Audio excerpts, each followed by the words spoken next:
Hello everyone. Today I will be ranking the 13 canon official Beatles albums.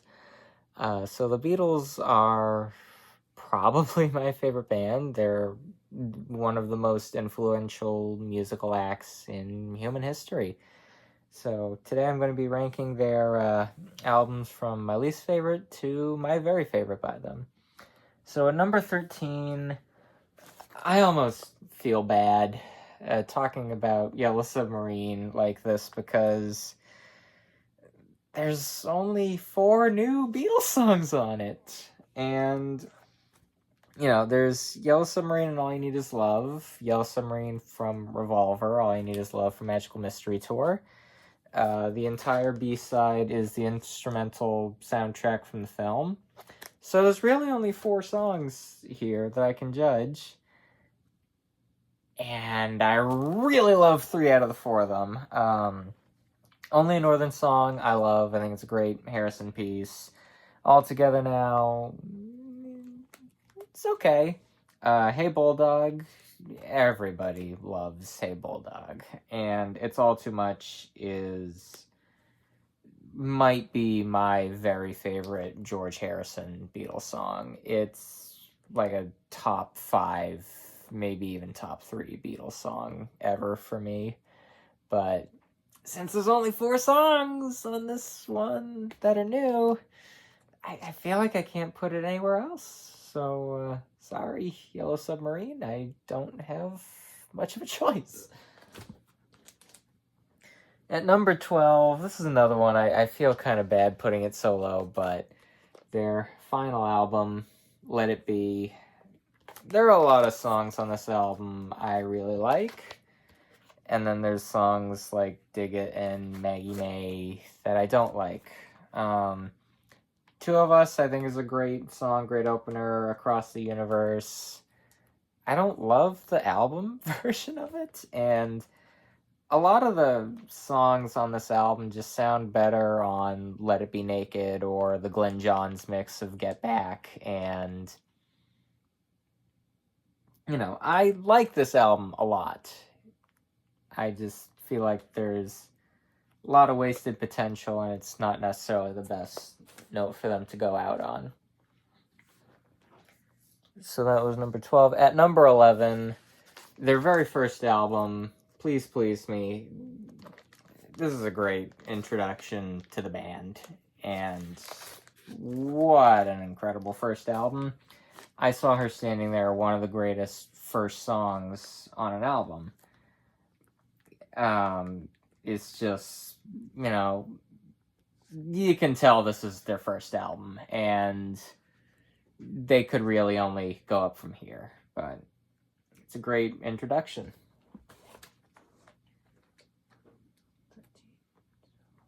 So this is number 10, and it's their second album with the Beatles. I think this is a great upgrade over Please Please Me.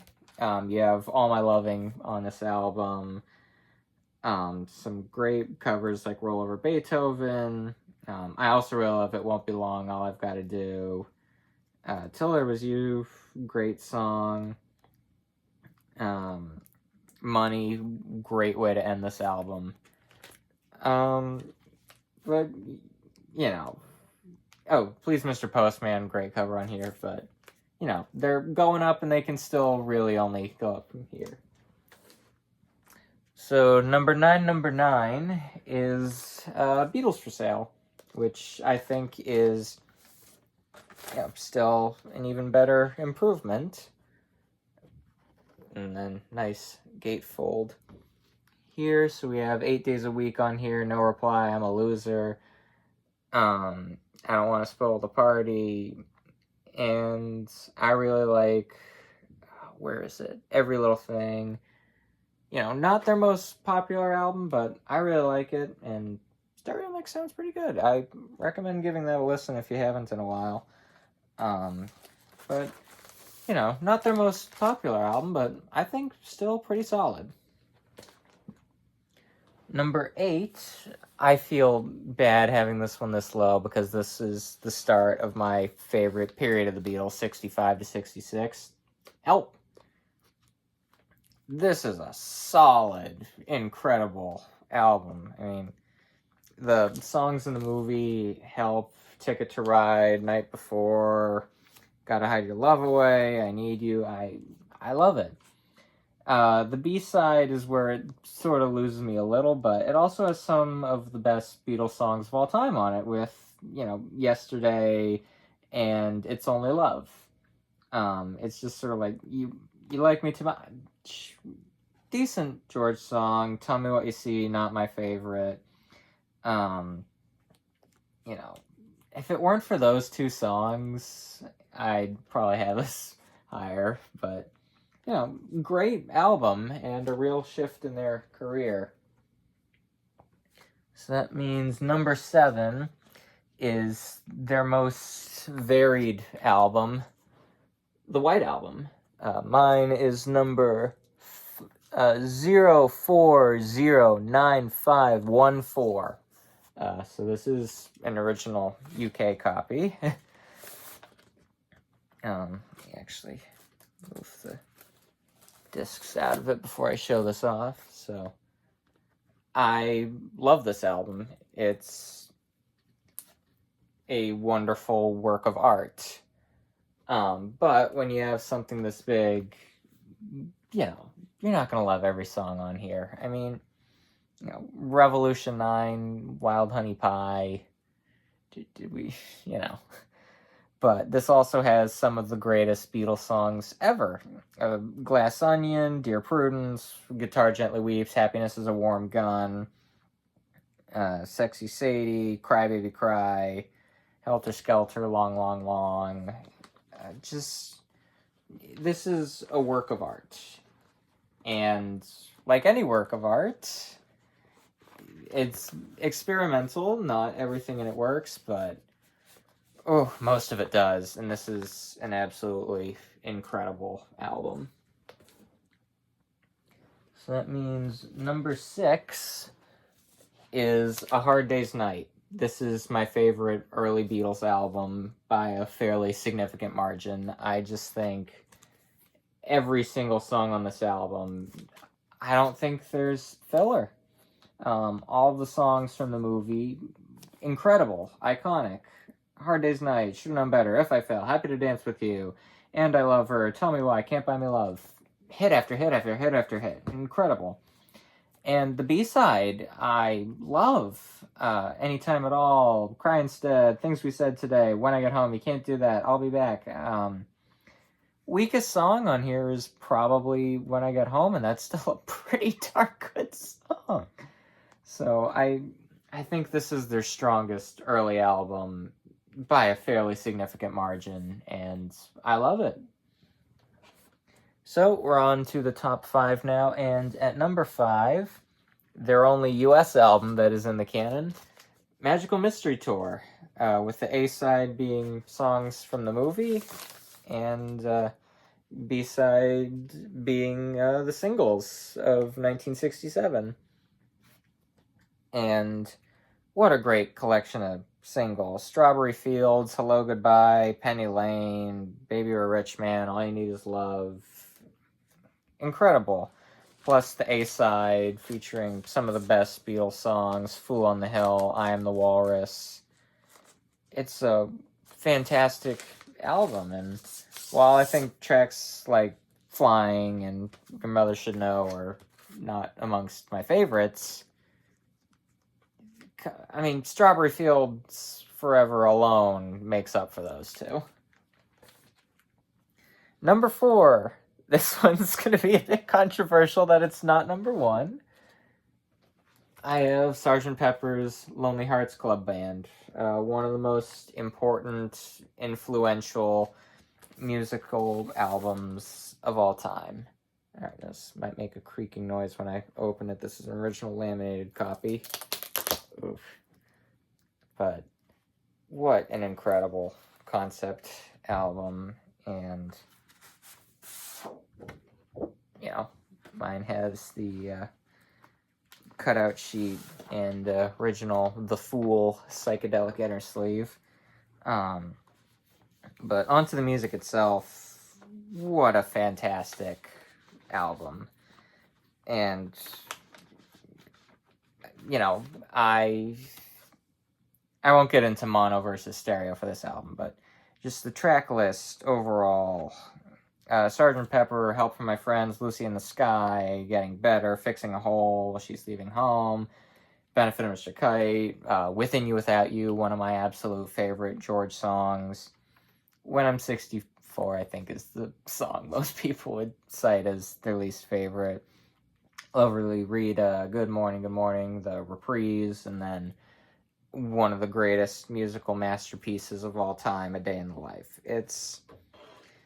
This is regarded as one of the greatest musical albums in history for good reason.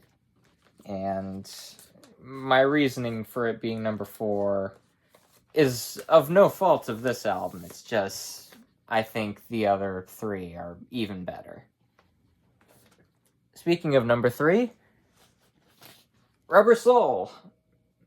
What a incredible album. What a great, December 1965, rushed production, but it doesn't sound rushed. It's incredible song after incredible song. Drive My Car, Norwegian Wood, You Won't See Me, Nowhere Man, Think for Yourself, The Word, Michelle, What Goes On. I mean, admittedly, that's not my favorite Ringo song. Girl, I'm Looking Through You, In My Life.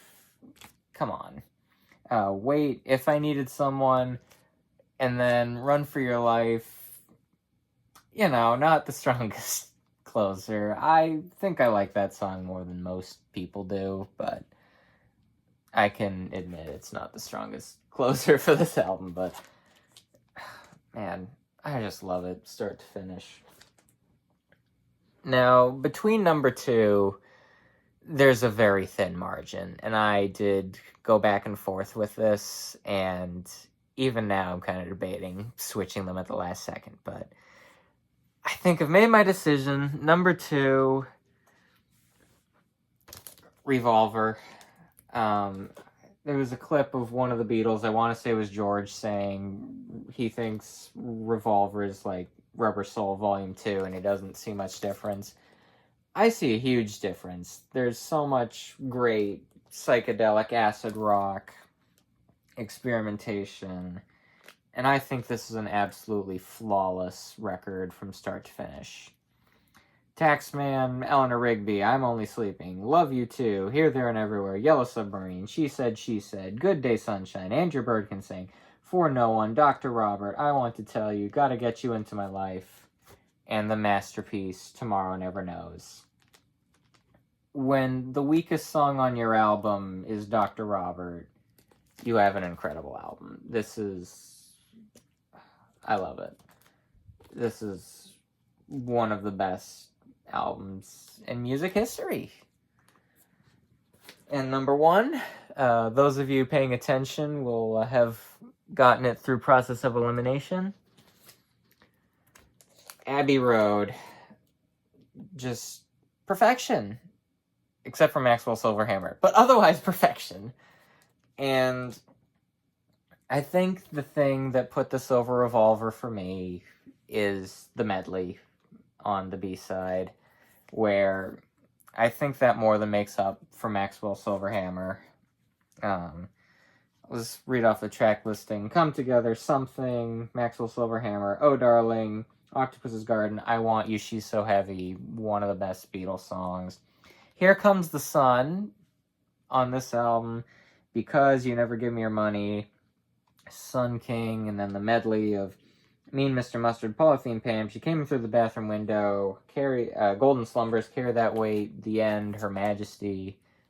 My copy's an original one does not list Her Majesty.